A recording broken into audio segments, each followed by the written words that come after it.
Hola, bueno, veo ahí algunas caras conocidas. ¿Qué tal? Hola, ¿qué tal todos? Muy buenas, muy buenas. Bien, Qué bueno verlas, verlos. Bueno, oficialmente son las 6, ya saben que nosotros somos súper puntuales, como así debe ser. que eso mismo.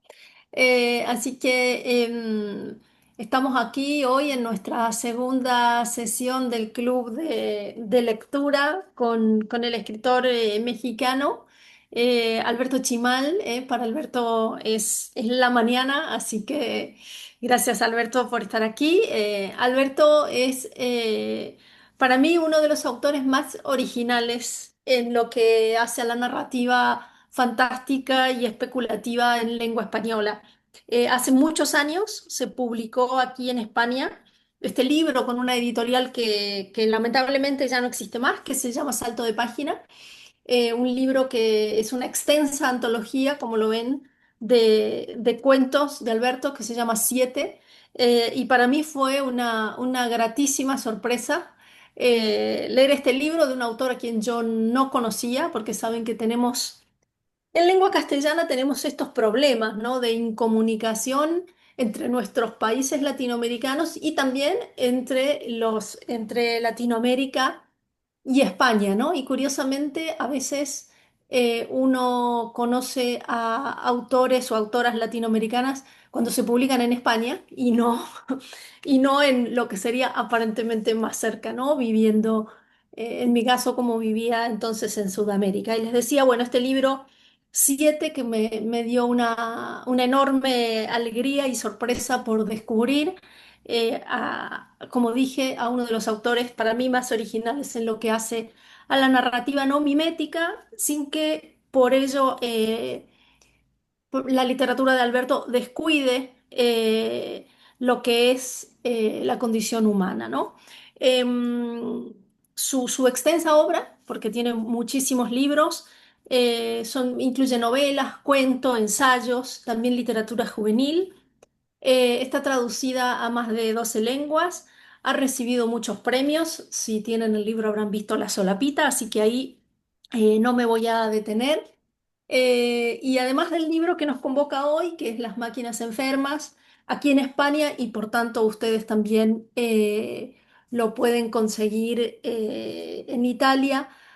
Tiene dos libros de relatos más muy interesantes, Manos de Lumbre y Los Atacantes. Así que, dicho esto, para quienes, por si hay gente nueva, ya saben que la mecánica del club es preguntar, para que no abramos todos los micrófonos y no tengamos acople, es preguntar por el chat y yo le voy a ir contando a Alberto las preguntas que ustedes les hagan. Así que... Alberto, bienvenido, que no te dejamos hablar hasta ahora, no te dejé hablar. Bienvenido, muchas gracias por estar acá con nosotros. Ay, Valeria, muchísimas gracias. Muchas gracias por la invitación. Muchas gracias por eh, el facilitamiento a toda la gente de allá en el Cervantes, en este espacio virtual, y a todas las personas que están aquí. Qué gusto. Muchas gracias de veras. Bien, estupendo. Bueno, yo sé que aquí como es club de lectura, ya están diciendo el libro me gustó muchísimo, me alegra mucho.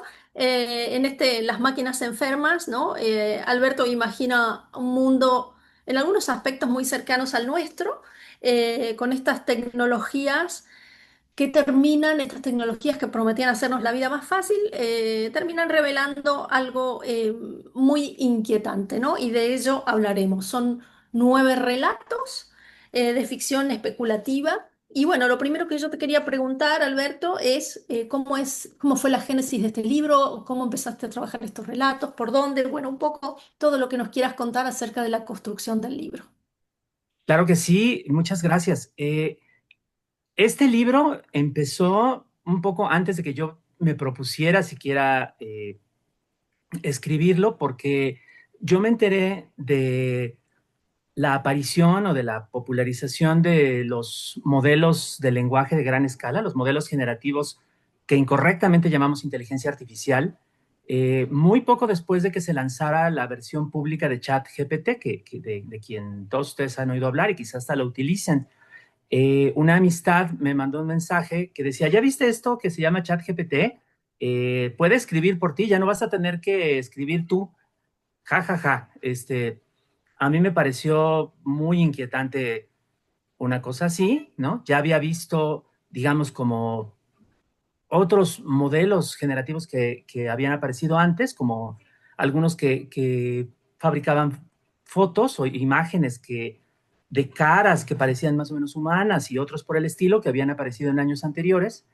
Eh, entonces me puse a ver de qué se trataba esa tecnología y lo que vi pues me inquietó mucho, me inquietó muchísimo. Ya de antes, de años anteriores, me había tocado ver interesarme, pues escribir incluso acerca de la influencia que tienen otras herramientas digitales en nuestra vida contemporánea, ¿no? Desde las redes sociales y los sistemas de vigilancia y otros por el estilo. Eh, y me pareció que desde el principio que digamos, como este modo en el cual abrazamos esta tecnología, la tecnología de ChatGPT y de todos estos otros modelos generativos, pues era muy, muy preocupante porque hasta el día de hoy, pues es muy acrítica, muy carente de reflexión y además muy, muy llevada por la publicidad, ¿no?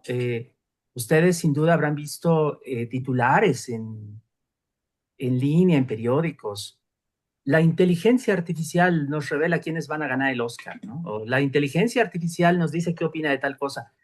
Y de pronto, para muchas personas, parece que la inteligencia artificial no solamente es una, sino además es como una especie de deidad ahí omnipotente que está montada en una nube, en la nube, y de pronto baja a la tierra a otorgarnos su sabiduría. Hay como una especie de endiosamiento que es muy natural en la especie humana. Todo el tiempo estamos creándonos dioses y estamos proyectando nuestra propia humanidad en objetos inanimados, eso lo sabemos.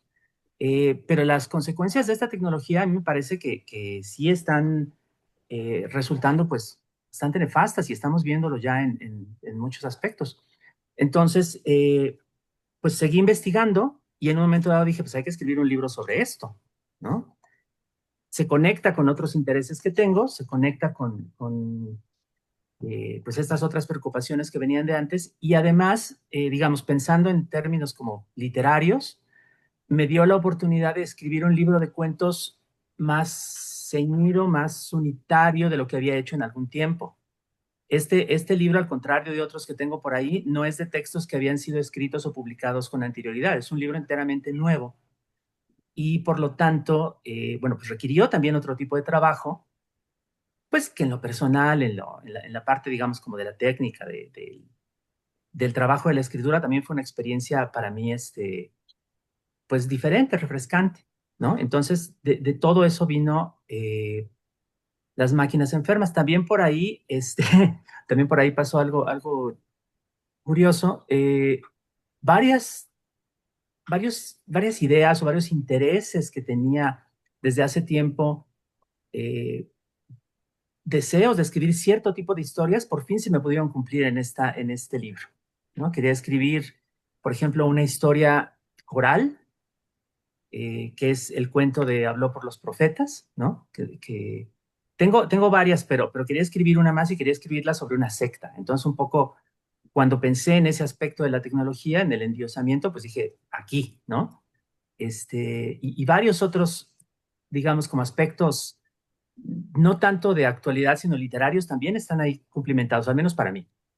Claro, bien, bien, estupendo. Pues te voy leyendo aquí las primeras preguntas que surgen, ¿no? Dice, ¿tus personajes sufren las consecuencias negativas del uso de la inteligencia artificial desde la posición de recibidores pasivos que desarrollan una dependencia crítica? ¿No ves la posibilidad de una relación distinta, de una relación diferente? Sí, claro. El problema es que en la vida real esa relación apenas se produce.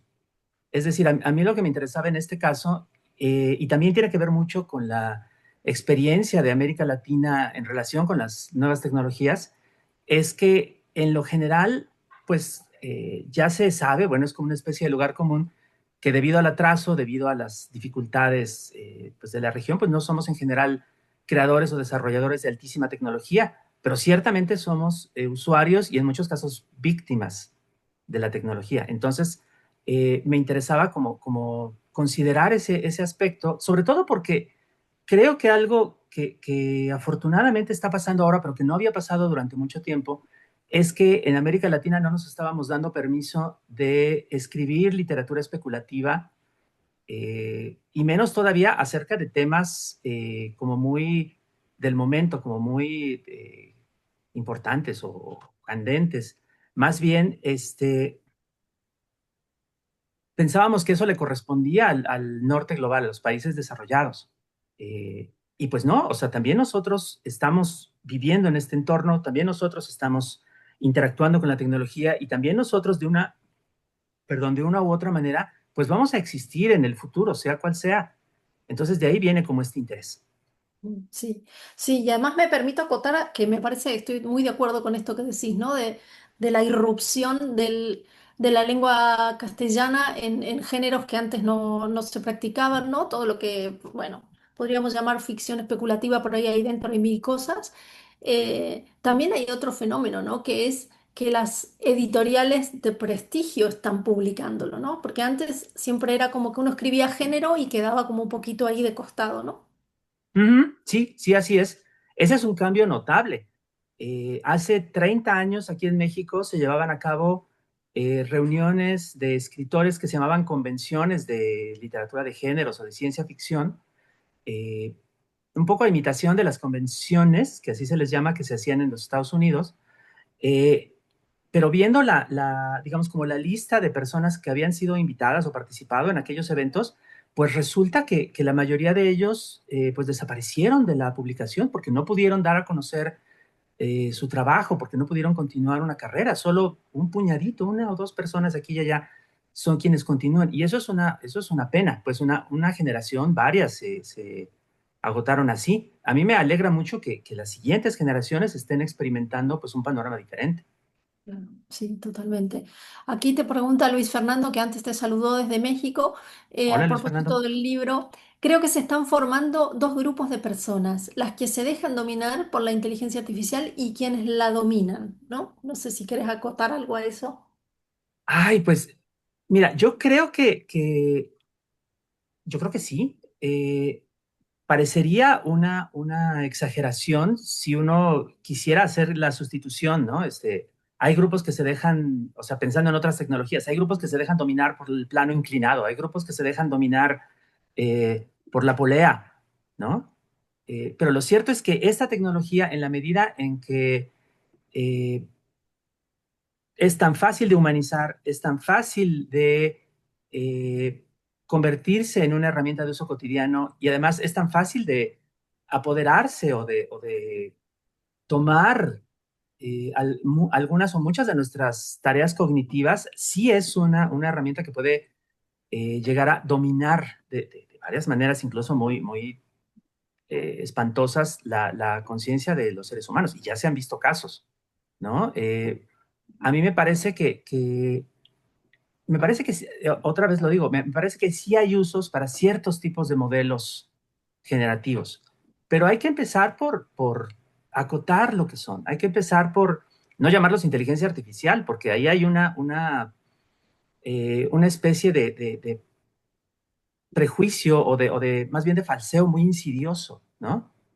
Porque estas tecnologías son máquinas combinatorias de datos, no hay intención, no hay conciencia, ¿no? No son inteligentes, ¿no? Parecen generar frases, párrafos, imágenes, lo que sea, que tienen como a cierto aspecto o cierta apariencia de intencionalidad, pero no la tienen. Entonces, desde ahí tendríamos que poder distinguir lo que son de lo que no son, lo que hacen de lo que no pueden hacer, para ver realmente para qué nos sirven. Sí. Aquí te pregunta Sergio, una futura Lili te pregunta, ¿las máquinas están enfermas o o la condición humana está en agonía? Yo quiero pensar que la condición humana es la que está enferma, más bien. No creo que esté en agonía, no todavía. Eh, Tenemos también en esta época un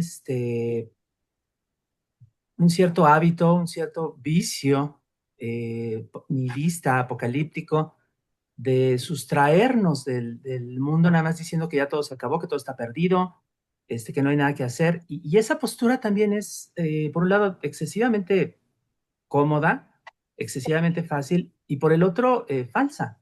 De lo que hay que sustraernos es más bien de las pantallas, de vez en cuando salir a la calle, ver a la gente que está a nuestro alrededor. O sea, la vida humana ahora incluye pues el mundo digital, pero no se debe reducir a él. O sea, debemos ser capaces de ver también lo que está a nuestro alrededor y cómo podemos existir ahí. Sí, tal cual, ¿no? Esta reunión es una prueba de que el mundo digital está integrado en nuestras vidas y que puede tener un aspecto muy, muy positivo, ¿no? Exacto, exacto. Es bastante obvio. Te pregunta aquí, Jean-Claude, si le recomendarías a un ingeniero informático leer este libro. Bueno, yo en la presentación, antes de darte la palabra, Alberto, omití algo, ¿no? Que tiene que ver con la carrera de Alberto. Si quieres, Alberto, cuenta. Claro, pues Jean-Claude, yo estudié ingeniería informática. De ahí es de donde me encontré con algunos de los conocimientos que utilizo en este libro y en otros de mis textos.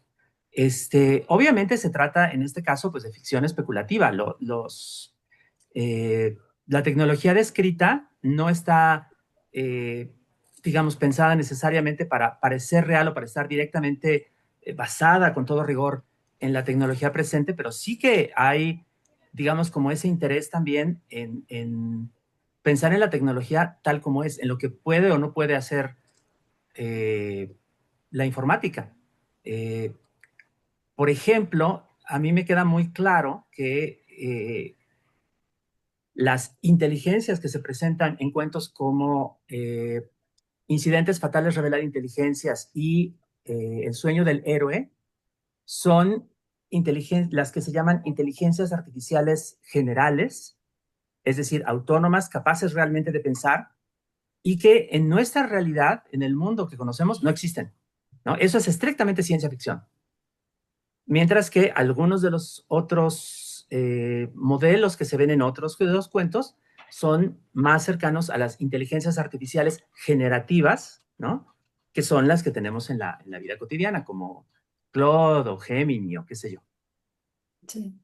Aquí, bueno, es más bien un agradecimiento de Miguel que te dice, hola Alberto, siendo también profesional de la computación, me llamó la atención cómo balanceaste el no ser tan profundamente técnico, pero mostrar muy eficientemente los posibles efectos de los distintos tipos de inteligencia artificial. Así que te dice aquí Ay, un... muchas gracias. Sí, yo creo que es muy interesante porque en ese sentido, luego, bueno, vamos viendo a ver si nos queda tiempo para recorrer los cuentos, ¿no?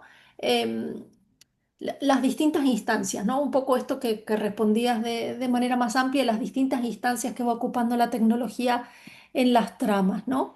Te pregunta Ana, te dice Ana, estoy de acuerdo en que el concepto de inteligencia artificial no me convence. ¿Cómo propone denominarla?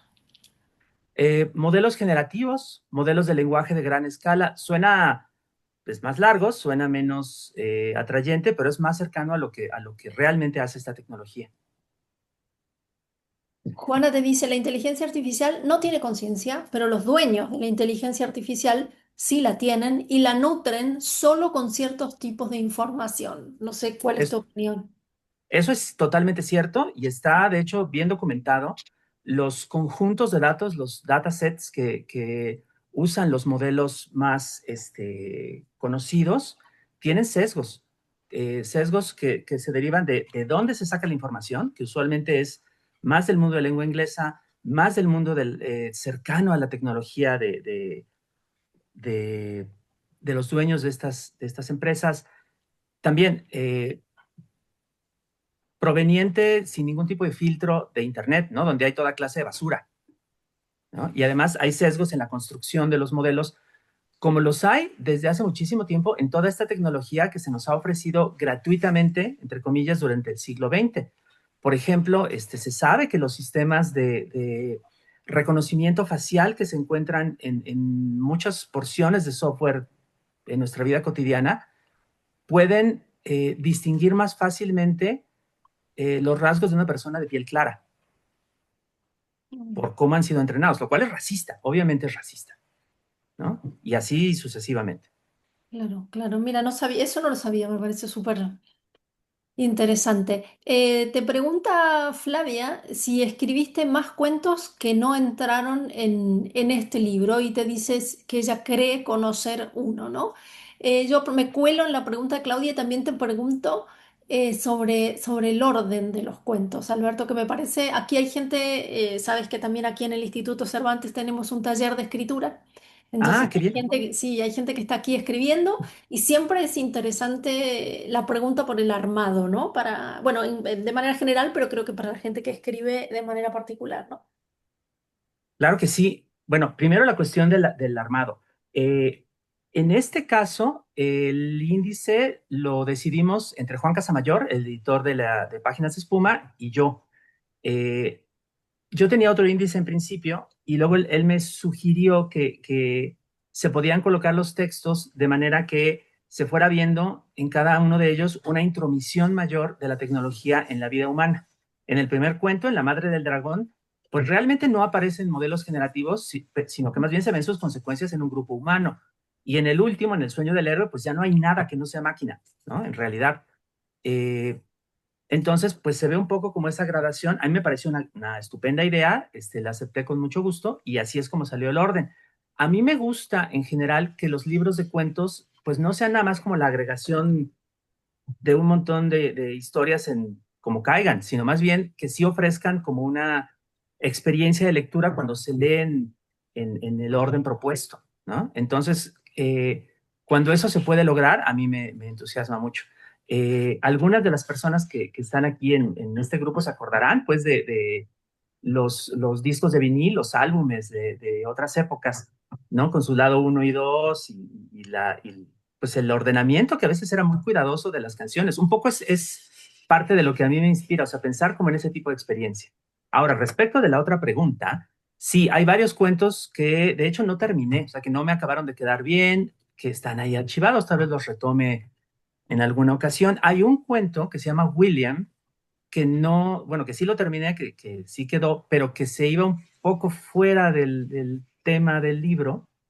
Se trata de uno de estos, digamos, se trata de un miembro de una de estas tribus extremistas que hay ahora, por desgracia, muy potentes en línea, un incel, un machista tóxico, que utiliza un modelo generativo para organizar un crimen. Y ese cuento creo que no quedó mal, pero era más bien un cuento de horror, ya no tenía que ver con eso, y fue a dar a una antología que se llama Cabezas en la Ventana, de cuentos de terror de América Latina, que apareció recientemente. Entonces, ese cuento fue a dar otra parte. Sí. Ahora me cuelo yo también aquí en las preguntas. Yo creo que ahí, si bien el tono o la atmósfera no es de esta ficción especulativa del libro, yo sí creo que ese pequeño gusto que tenés vos por el terror todavía se sigue filtrando, ¿no? En el libro. Ay, pues me da mucho gusto. Si ustedes observan acá en este estante, pues tenemos nuestro pequeño altar al tío Edgar Allan Poe, Sí. de quien somos muy fans aquí en su casa. Sí, sí, me gusta mucho. Y me interesan, digamos, como esos tipos pues como de terror, de susto, que tienen que ver igual que mucho de lo fantástico, ¿no? De lo no mimético, como bien decías tú, Valeria, eh, que tienen que ver con irrupciones de algo inesperado, extraño en la vida cotidiana, ¿no? No de plantear un mundo totalmente distinto de sino de ver cómo de pronto una realidad aparentemente mundana se convierte en algo distinto, ¿no? Sí. Te pregunta Valentín, ¿piensas que la condición humana está más enferma en Europa que en Latinoamérica? En estos momentos la fuerza literaria de Latinoamérica es muy fuerte y dice el castellano como idioma tiene una gran oportunidad, ¿no? Estoy de acuerdo con eso. Realmente hay una muy buena oportunidad para el castellano en este momento y yo creo que la imaginación fantástica está teniendo también una época de florecimiento, ¿no? Creo que nos hace falta además porque estamos viviendo situaciones inéditas como especie, ¿no? Estamos en escenarios que pueden tener correlatos históricos, pero que también tienen aspectos que no habíamos visto nunca. Yo no sé si habrá más enfermedad o más distorsión en Europa que en América Latina. Creo que hay como una dificultad generalizada en el mundo porque esta, digamos, nueva parte de la existencia humana, que es el mundo digital, se ha abierto con diferencias, pero se ha abierto en todas partes.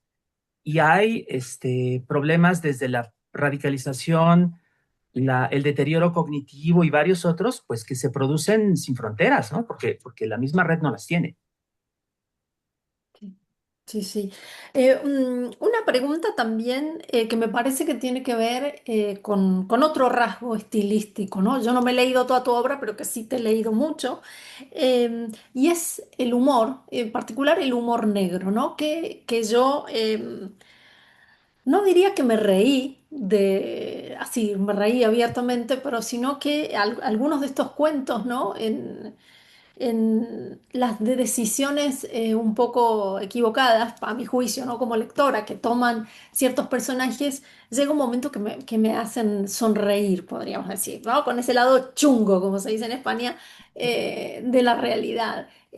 No sé si es algo que te sale o lo del humor o algo que buscas, ¿no? Como para justamente en esa experiencia lectora, para que la experiencia lectora no sea tan pesada y negra, ¿no? Ambas cosas. Me gusta mucho ese humor chungo. De hecho, hay un tipo de humor, no está en este libro, pero el humor, digamos, como más surrealista, más de sinsentido, de locura total, a mí me encanta, pues. Mm, y también el humor sirve, como bien dices, pues para obtener un poco de alivio en situaciones espantosas. Y para el caso, digamos, en libros como este, para reírse un poco de estas figuras de autoridad, ¿no? Que en la vida real se encumbran muy fácilmente y están por ahí como pavoneándose y presumiendo, ¿no? Sí, sí hace falta todavía, pues como siempre ha hecho falta, eh, ese tipo de humor que rebaja un poquito a los poderosos y a los arrogantes. Sí. Hay un cuento que yo no sé, bueno, justamente el que le da título al libro, ¿no? Las máquinas enfermas, donde este presidente depende totalmente de la inteligencia, ¿no? Eh, me imagino que, bueno, son estas especies de coincidencias, ¿no? De la literatura que es un arma cargada de futuro, ¿no? Pero me parece que hubo un caso así, no del presidente, un caso parecido en Suecia, ¿no? Sí, Y tu escritura es anterior, ¿verdad? sí, sí, yo estoy sorprendidísimo con eso, Ok. pero busquen ustedes, eh, se reveló que el primer ministro de Suecia depende, digo, yo no sé hasta dónde se pudiera decir que es adicto o no, porque no sé el caso tan profundamente, pero sí que se supo que utiliza con frecuencia un modelo generativo para ayudarse a tomar decisiones de gobierno y que incluso cargó en el conjunto de datos, pues documentos oficiales, lo cual me parece la cosa más estúpida del mundo, pues porque esos documentos quedan pues al acceso de no se sabe quién, ¿no? Alimentando también como el modelo generativo. Y eso pasó después de que yo hubiese entregado el cuento. Entonces, digamos, es uno de esos casos en los que la realidad imita al arte, que no son tan escasos en realidad, y pues me dejó entre sorprendido y satisfecho, debo decir. Sí. Hay un tema que creo que está más o menos presente en cada uno de los cuentos, Alberto, y es la idea de si es posible hoy la identidad humana sin la máquina de por medio, ¿no? Eso me gustaría preguntar. O sea, obviamente esta simbiosis quizás esté explotada muy fuertemente en el cuento Las máquinas enfermas o en Lily, ¿no? Pero bueno, por fuera de lo literario, la pregunta sería esa, ¿no? Si crees que es posible una identidad humana hoy sin maquinaria, ¿no? Yo creo que sí es posible. eh, y también creo que hay que considerar de varias maneras lo que significa también la cuestión de la identidad. eh, porque en realidad tenemos como intervenciones de máquinas de tecnología desde hace muchísimo tiempo. Esto, o sea, la ropa que vestimos es producto de una tecnología que amplifica la capacidad de nuestro cuerpo, de nuestra piel, para protegernos de los elementos. Estos lentes, estas gafas son también tecnología. Hay gente que usa marcapasos, hay gente que tiene un implante dental. Yo tengo una prótesis de rodilla. O sea, ya tenemos como esta intervención de la tecnología desde hace muchísimo tiempo, de muchas maneras, y hay casos en los cuales hemos podido, digamos, incorporar esos elementos tecnológicos sin sentir que comprometen nuestra naturaleza humana. Ninguno de nosotros diría que es algo distinto de lo humano por usar lentes, ¿no? Sería absurdo. Eh, lo que creo que está en juego en este momento es que las tecnologías que tenemos ahora adelante, las que nos están llevando a hacernos estas preguntas, sí son tecnologías mucho más complejas, mucho más desvinculadas del cuerpo en cierta manera y mucho más inescrutables en apariencia, o sea, que las que tenemos de otras épocas. Esa oscuridad es un poco deliberada, ¿no? Porque las compañías la usan para darse un aura de misterio, de infalibilidad, de ser inalcanzables, ¿no? De ser extremadamente sofisticadas y poderosas. Pero lo cierto es que sí hay como esa distancia, y además hay una distancia muy extraña, una especie de impresión que creo yo que es muy, muy cercana pues al extrañamiento de lo fantástico, al terror, a la hora de que nos encontramos con las, entre comillas, acciones o respuestas de un modelo generativo que parecen humanas, están diseñadas para parecer eh, creíbles, ¿no? Están razonablemente apegadas a las normas sintácticas, utilizan un vocabulario razonablemente comprensible, pero se sienten distintas. Yo les recomiendo que se busquen un cuento que se llama Los superjuguetes duran todo el verano, de un autor inglés llamado Brian Aldiss, donde hay como uno de los primeros ejemplos de esta separación pues entre el lenguaje humano y el lenguaje maquinal, cuando un personaje que es una criatura artificial contesta preguntas, pero se nos dice muy claramente que las contesta de manera limitada, ¿no? Porque no le alcanza su cerebro electrónico, y el efecto que se siente es de algo impertinente, extraño, eh, justamente que no es lo que parece y que perturba. Entonces, es un efecto que Aldis predijo hace décadas, ¿no? Y que estamos viviendo todos los días. Sí. Tienes aquí más bien un comentario de Luis Fernando. Claro, cuando estabas hablando del presidente, del primer ministro de Suecia que había subido información confidencial, dice, trabaja en una empresa de IT y a alguien se le ocurrió subir info confidencial a la nube. Todos Ay, tuvimos que tomar mamá. nuestro curso de no lo haga. O sea, Pues sí, no lo hagan, eso es absurdo, pues, puede parecer muy fácil, ¿no? Pero hay que acordarse que ahora sí que aunque parezca un poco tonto decirlo, estas tecnologías no están en una nube, literalmente, ¿no? Y no son neutrales, no están dadas u ofrecidas por sus dueños, pues por nuestra linda cara, por un deseo altruista de beneficiar a la humanidad. Eso es mentira, ¿no? Hay el objetivo de sacar mucho dinero y pues también sacarlo de nuestra atención, de nuestro tiempo y por supuesto de nuestra información. Eso es un serio problema. sí. Ahí estoy poniendo el nombre del autor, Ryan Aldis, o Aldis, para los que están preguntando que no sabían cuál era el autor del cuento que estaba recomendando Alberto. Hablando un Gracias. De hecho, poco. Sí. Perdón, Valeria, ahora mismo les voy a poner un enlace al cuento, ya lo encontré. Ah, qué bien, gracias. Entonces, ahí lo van a poder leer y es un gran cuento además.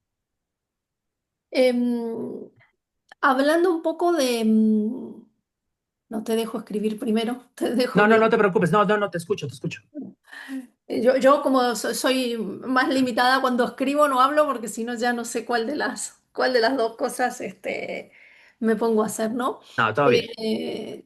Aquí hablando, mientras Alberto pone el enlace, me permito recomendar otro cuento bastante antiguo, entre comillas, es como de los 50 o así, de Ray Bradbury, de unos niños que tienen como una especie de cuarto o habitación también con una especie de inteligencia, ¿no? Ujú. Y las consecuencias de a veces no alimentar las máquinas de nuestros deseos más oscuros, ¿no? El cuento es muy, golpea mucho porque además son niños, ¿no? Se Sí, sí, sí. llama La pradera o la sabana, de acuerdo a Ujú, las ujú. traducciones.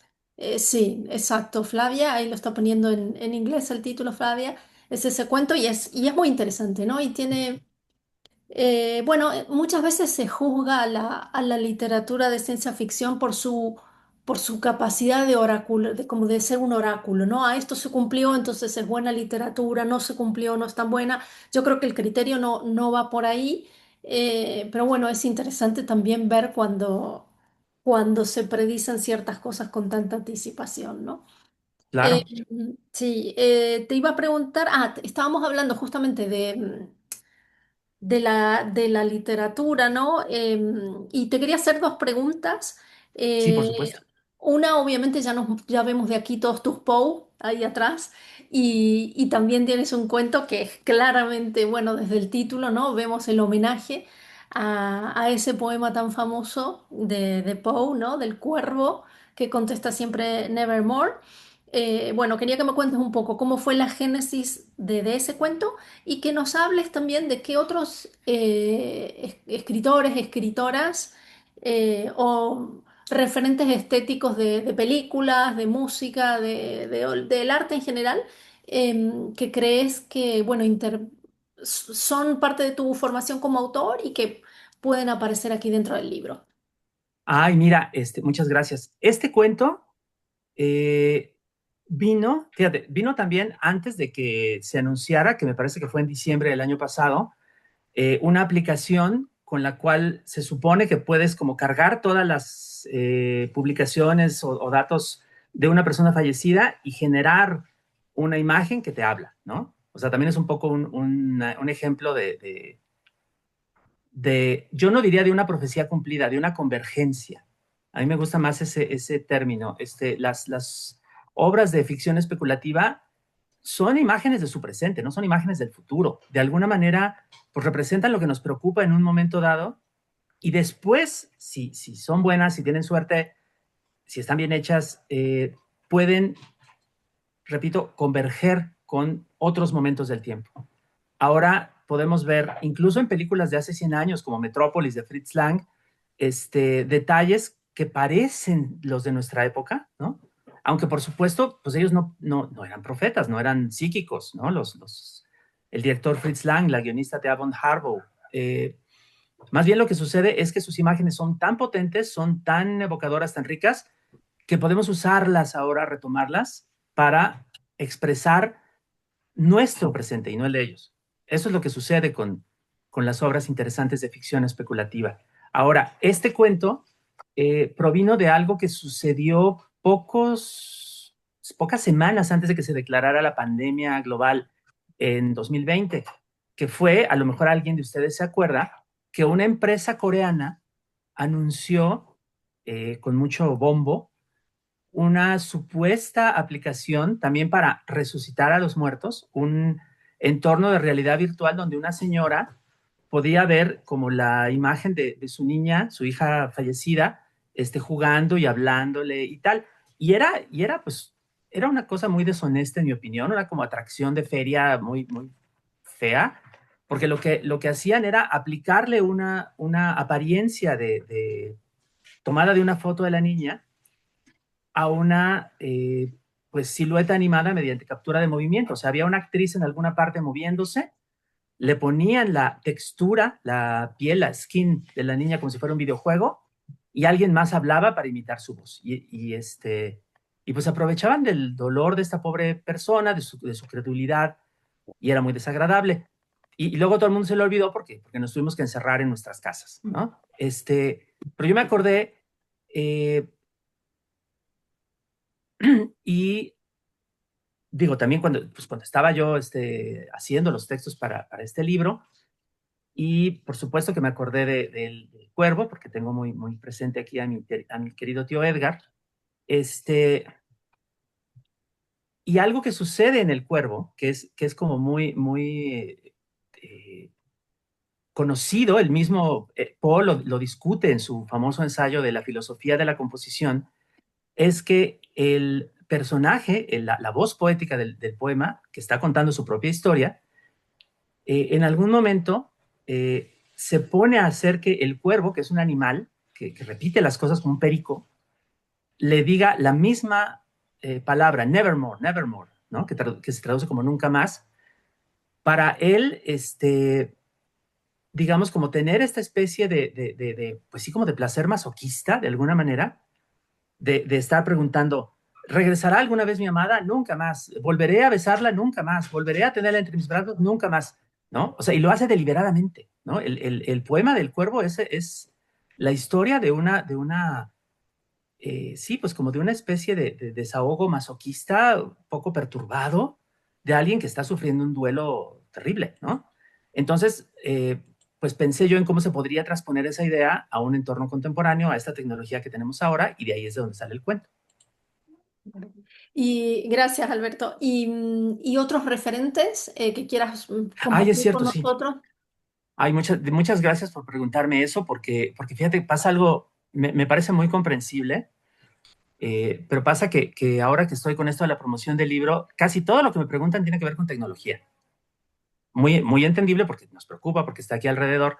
Pero ya que estamos hablando de literatura, mira, este, en este libro yo creo que están influencias de lo más diverso. O sea, por ejemplo, en el cuento de Habló por los profetas está un autor mexicano al que yo admiro mucho, Juan José Arreola, que escribió una novela entera hecha con fragmentitos de diferentes voces que se llama La Feria, que es un libro hermoso, hermoso, hermoso.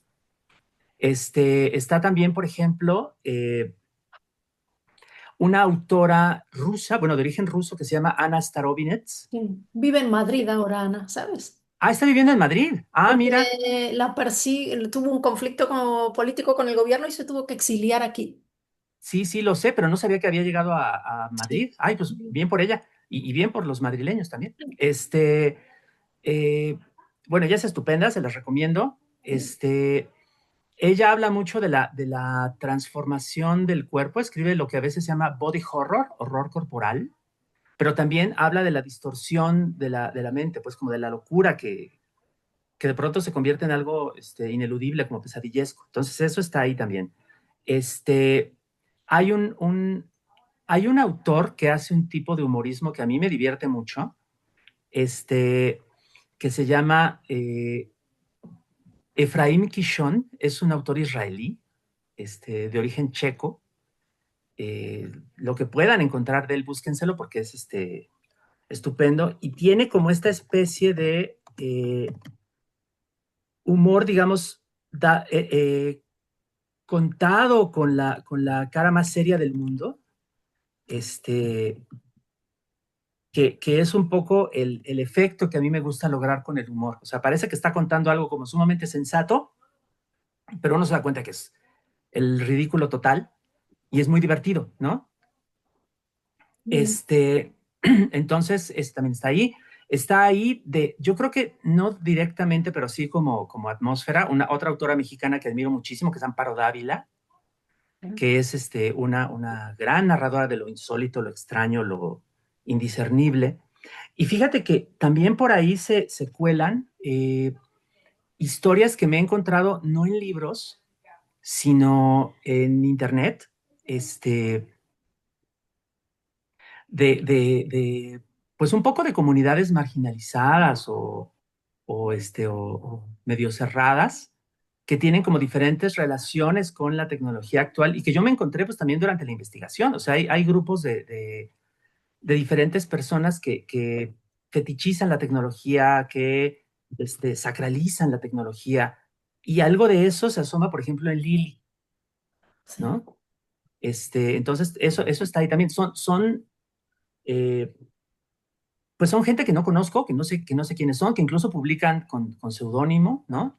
Y desde unos lugares de enunciación, por así decirlo, muy, muy raros. Es decir, hay comunidades de personas trans, hay comunidades de personas discapacitadas, hay comunidades, digamos, marginalizadas por sus actos sexuales, que todas ellas están publicando sobre estos temas. Yo me he encontrado por ahí con algunas referencias y algo de eso, digamos, como de esos otros como enfoques que son totalmente ajenos a lo noticioso, totalmente ajenos a lo que se podría también llamar mainstream, también están ahí.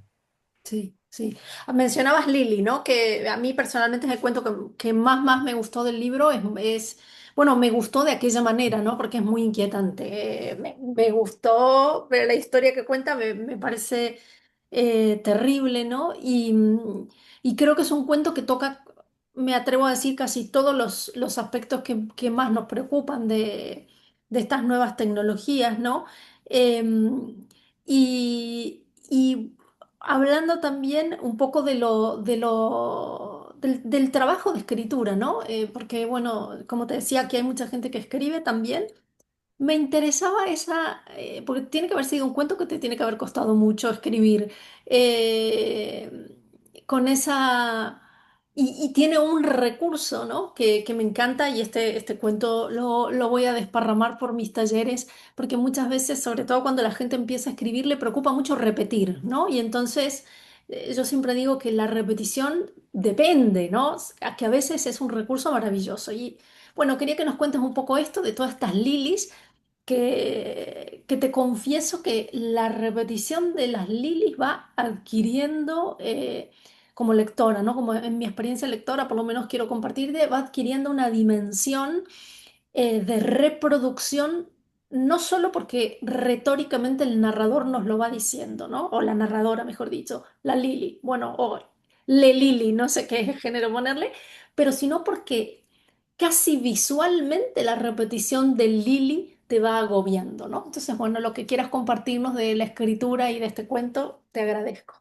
Muchas gracias. Fíjate que el primer impulso de Lili viene de una comunidad marginal que me encontré, de estas que les decía hace tiempo, bueno, hace tiempo, hace unos minutos, perdón, este, de personas que digamos, fetichizan estos términos o estos conceptos que para otras personas serían de terror, ¿no? O de ciencia ficción, como la invasión de la conciencia, la posesión, ¿no? La Claro, idea de una inteligencia que invade a otra. O sea, para algunas personas esto es placentero, y hay comunidades pues muy, muy enterradas, pues que me tocó encontrar un poco por casualidad, donde se habla de esto, y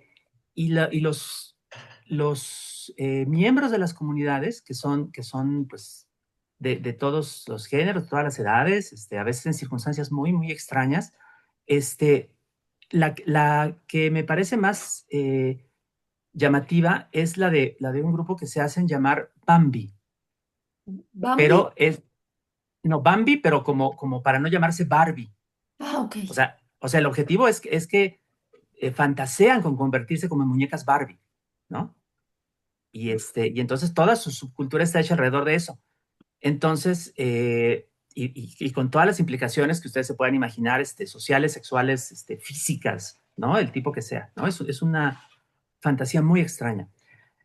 Entonces, pues ese fue como el germen, ¿no? Pensar cómo sería algo así, digamos, a partir de la tecnología contemporánea, llevándola un poco más allá, por supuesto, haciendo que realmente ocurriera una especie de invasión o de sustitución o de sobreescritura de una personalidad, ¿no? Que es un tema que a mí francamente me parece de terror. Este, pero además, digamos, con esta especie de apariencia ligera, despreocupada, y hasta bien intencionada, ¿no? Que tienen las muñecas Barbie, ¿no? Ustedes vieron la película, ¿no? Por ejemplo, este, que hay como toda esta cosa como buena ondita corporativa al fin, pero buena ondita, ¿no? Y entonces, bueno, estaba yo buscando un nombre que fuera fácil de repetir en muchos idiomas y encontré con Lily, que además tiene la ventaja adicional de que es el nombre de una muñeca alemana que Ah, fue precursora de Barbie. no sabía. Sí, sí, es una historia bien interesante. La fundadora de Mattel, pues de la empresa de la Barbie, se encontró en un viaje por Alemania con las muñecas Lily y entonces dijo, vamos a adaptarlas a Estados Unidos y de ahí salió. La muñeca Lily era una muñeca más bien como para adultos, tenía también sus cómics en la Alemania de entreguerras y tal, y entonces pues la convirtieron en otra cosa cuando llegó a Estados Unidos, pero la misma forma del cuerpo, el mismo rostro de los modelos iniciales es el de la Lily. Sí. Y la idea, Alberto, de poner esa especie de esquema en el cuento, ¿no? Ah, ay, eso fue un impulso del momento. La verdad es que no lo tenía planeado. Dije, no, sí, yo creo que es mejor que lo pongan así en lugar de estar explicándolo todo como más elaboradamente. Sobre todo porque, bueno, ya lo vieron ustedes, la gran dificultad de escribir este cuento es mantener, digamos, como esa limitación de la voz de la narradora que tiene que escribir todo en tercera, que es, por cierto, también como una característica de algunas de estas subculturas que me encontré, Ah, como para hacer un tipo de despersonalización, ¿no? De jugar a la deshumanización de sus integrantes, ¿no? Como referirse a ellos mismos en tercera. claro. Entonces, de ahí viene, y bueno, ¿qué les puedo decir? Para mí ese es como de los aspectos más interesantes, más estimulantes del cuento, porque fue un reto pues formal muy, muy tremendo. Pues fue el cuento que más trabajo me costó hacer Sí. y creo que es el cuento que me ha dejado también más satisfecho, por eso. Es un gran cuento, Alberto. No, no te lo Gracias. digo porque estés aquí, lo pienso de verdad. Es un gran cuento y un cuento para mí me parece un cuento muy difícil de escribir. Tenía anotada una pregunta que, bueno, como nos has dicho que no era el orden inicial del libro, igual te lo voy a decir. Em, Me parecía que este libro, en el arranque, y en su cierre era una especie de gran homenaje a la humanidad, ¿no? Porque el libro, ¿saben? Empieza como diciendo, supe de una clase para aprender a escribir a mano, ¿no? Y de alguna manera todo nuestro conocimiento, ¿no? La posibilidad del progreso del conocimiento tiene que ver con la escritura, ¿no? Con la posibilidad de, Uh -huh. bueno, trascender eso que nosotros aprendimos a otros. Y la última frase del libro dice, querrá volver a dormir, ¿no? Y yo me la tomé muy personal a la pregunta, ¿no?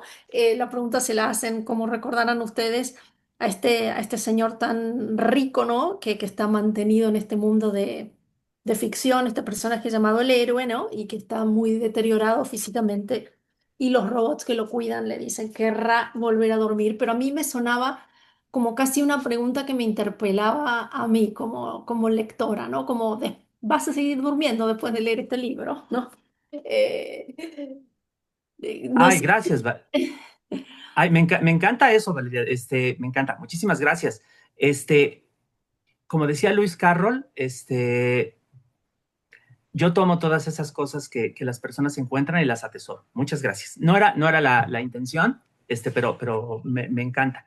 Pero te quedó Este, magnífico, o sea, fíjate que me gusta todavía más esto que me dices, porque esa última frase, querrá volver a dormir, fue de las últimas que revisé a la hora de ya entregar la versión definitiva del libro. El cuento acababa de otro modo, mira. pero me gusta mucho que haya quedado así, entonces.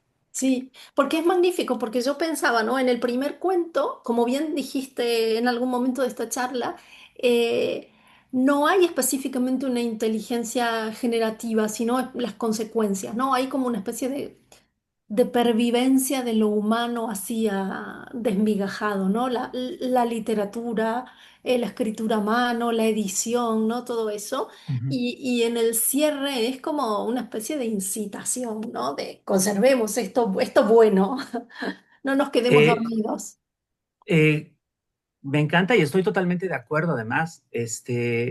Yo creo que algo que corre el riesgo de olvidarse con mucha frecuencia en nuestro tiempo, pues es que esto que hacemos, todas las personas que escribimos, las personas que leemos también, es preservar una porción de lo humano que necesita ser preservada y que tiene que seguirse preservando persona a persona, generación a generación, ¿no? Porque es la memoria humana, pero también es la experiencia humana y es la plenitud, la profundidad de esa experiencia. Una de las peores cosas que me parece que han hecho pues, los dueños de los modelos generativos es tratar de convencer a las personas de que la literatura puede ser optimizada, puede ser vista únicamente como un proceso productivo que se puede acelerar sacando del mismo la intervención humana. Me parece absurdo, me parece que ya incluso lo estamos viendo pues, en lo que sucede con estas novelas o libros que se presumen redactados enteramente por un modelo y que inundan pues, las librerías virtuales. Eh, pero que lo único que hacen básicamente es llenarlas de basura, ¿no? Si ustedes se fijan, digamos, en las noticias que han aparecido al respecto, pues los últimos años, sí, hay muchas personas que utilizan incluso procesos automatizados de gran escala para hacer cientos o miles de libros que sacan en portales digitales, pero lo que pasa con esos libros es que la gente no los ve, ¿no? Por ahí un despistado compra un libro, ¿no? Sí, Que es pura basura. Otro despistado compra otro libro de un listado de miles, ¿no? Pero lo que pasa en general es que todo eso se queda ahí sin tocar, ¿no? sí, Simplemente porque es demasiado, dos, porque es basura, y tres, porque sí hay una necesidad de lo humano en, en, en esto, en la escritura, en el lenguaje. Eso, dentro de todo, me parece alentador. sí, sí lo es, yo creo que lo es, ¿no? Bueno, para cerrar, una pregunta que me gusta hacer, ¿no? Porque es si hay alguna pregunta que te hubiera gustado que te hagan en uno sabe ya que las promos de los libros son interminables y muchas veces las preguntas se repiten. Entonces, quería saber si hay alguna pregunta que no te hicimos, en general, toda la gente que te entrevistamos, y que te gustaría responder. Mira, una que sí me hiciste y que me dio mucho gusto fue lo de qué libros están ahí o qué autores. Otro que está es Brian Aldiss, por supuesto, que les mencionaba, justamente con ese ejemplo, ¿no? De la respuesta impertinente. Eh, otra que, fíjate, que no es nada más de este libro, sino que nunca me han hecho, que me gustaría que me hicieran, es si, ¿qué influencia tiene la música en lo que hago? Porque tiene mucha. Ah, pero yo te la Eh, hice, no me la contestaste, ¿eh? Te la hice. Te ¿Ah, pregunté, sí? sí, sí, te dije, cuando te hablé de los libros, te dije o música o cualquier experiencia Ay, qué estética menso, sí, artística. claro, perdón, perdón, No, tienes toda la no, razón. no, por favor. Ay, se me fue. No, pues ya está, ok, doble gracias. Fíjate que o sea, yo no sé nada de música, soy un villamelón, como se decía en otra época, pero pero me gusta mucho pensar en la estructura, en la forma de mis textos a partir de obras musicales. Como les decía, pues el álbum, por ejemplo, ¿no? Que para mí es como un modelo muy útil para pensar en el libro de cuentos. Pero también, por ejemplo, fíjate, la estructura de una fuga, de estas como muy clásicas del barroco, este, para mí es muy interesante porque a mí me ha servido para pensar, por ejemplo, en estructuras de novela, ¿no? Donde se establece un tema y luego lo que se hace es ir desarrollándolo como por diferentes avenidas con diferentes opciones. Y también, por dar otro ejemplo, una influencia que para mí es como muy importante, que no se ve aquí, pero sí se ve en los libros de minificción o microrrelato que he escrito, que tengo varios, es el de esta corriente, digamos, también del siglo XX de la música minimalista, ¿no? Este, hay varias obras que a mí me gusta que lo que hacen es repetir una sola frase, ¿no? Pa, pa, pa, pa, pa, pa, pa, pa, pa, pa, con en diferentes escalas, diferentes octavas, con diferentes variaciones, y uno nota la forma general, pero también las múltiples variaciones de eso, ¿no? Algunas de estas obras pueden parecer hasta como algorítmicas, un poco aburridas, pues como agobiantes, pero hay algunas que tienen como una cualidad emotiva que a mí no solamente me gusta mucho, sino que me parece como un gran modelo para pensar en la, ¿cómo te diré? La posibilidad que tiene el cuento y sobre todo el microrrelato, de ofrecer múltiples variaciones sobre un tema, sobre una idea, sobre un sentimiento, ¿no? En muy pequeño espacio, ¿no? Sí, sí. Un gusto, un placer que tiene para mí todo eso es precisamente esa posibilidad de la multiplicidad. Ahora mismo les voy a dejar aquí un enlace a una de estas piezas minimalistas que a mí me gusta mucho. Si a ustedes les gustan los cuentos y sobre todo el microrrelato, les recomiendo que al menos una vez en la vida se den la oportunidad de escucharla, porque se van a encontrar con que una misma frase, una misma sucesión de notas más o menos espaciadas igual, abarca todas las emociones humanas, todas, todas, todas. La ¿De quién composición es? es de Simeon ten Holt, un compositor holandés, y se llama Canto Ostinato. Tostinato. Y yo les digo que en nuestro blog, que lleva el mismo nombre que la biblioteca del Instituto Cervantes, que es Aire Nuestro, hay Ah, una qué bonito. sección los viernes que hay varios microrelatos de Alberto, así que si quieren seguir, veo que aquí hay mucha gente agradeciéndote, bueno, la charla, el libro, los consejos de lectura, etcétera, todo el mundo está aquí. eh, Diciendo aquí estupendo paisano también, así que Ah, qué gusto. gente, Sergio desde Portugal te dice estupendo paisano y nada, les digo que si quieren seguir leyendo a Alberto, bueno, tiene mucha obra, como les dije al principio, pero allí en nuestro blog pueden leer alguna selección de micros. Alberto, en mi nombre personal, en el nombre del Instituto Cervantes y de toda la gente que está aquí, muchísimas gracias. Nos la hemos pasado muy bien y muy mal a la vez con tu libro, pero bueno, muy mal en el buen sentido, ¿no? Porque si no fuera literario, no nos angustiaría, nos divertiría y nos provocaría tanto pensamiento y preguntas. Así que eso, muchas gracias y a todos y todas. Les recuerdo que nuestro próximo libro, que esto es un ciclo, Narrar el Antropoceno, vamos a estar con María Ospina y con su libro Solo un poco aquí. Así que gracias, Alberto. Muchísimas gracias a ustedes, gracias Valeria, gracias a todo el mundo. Un abrazo. Gracias. Chao, chao a todos, gracias. Que les vaya muy bien. Igual, Alberto, gracias.